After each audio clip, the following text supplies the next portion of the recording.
My sister was a member of New Life Church when Ted Haggard fell. Mhm. I don't know if you know that story or if you're Mm, familiar with it, mm, mhm. but it's in Colorado Springs. It was in 2006, I believe, is when it came out. You can do your research on that. It's a pretty sad story. And he was actually a friend of our family and had come to preach and minister at our hometown church also.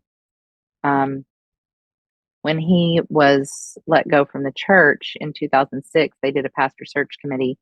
And in 2007, they called Brady Boyd from Gateway, one of the executive pastors from Gateway, to be the pastor there.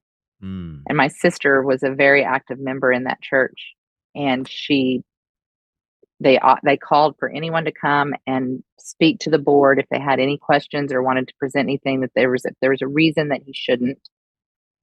And she went and presented the entire story, what Robert did, our whole the whole experience. She took pictures so that people could see what I looked like when I was 12 and told them the in-depth story and presented it to the entire board or the committee that was calling Brady. And she just didn't feel like it was appropriate to bring him when he was connected to Robert and Robert was going to Mm. be kind of overseeing the church.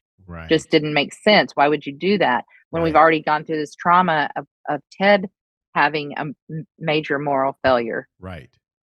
Why would we bring more trauma into our church? Right. And so he ended up being called and he was there. Karen had to leave the church because Robert started going and preaching and teaching and they were doing ministry and things like that. I don't think that Robert has been involved the last few years Mm. at that church, but Mhm. I know it was very traumatic for my sister to have to deal with that.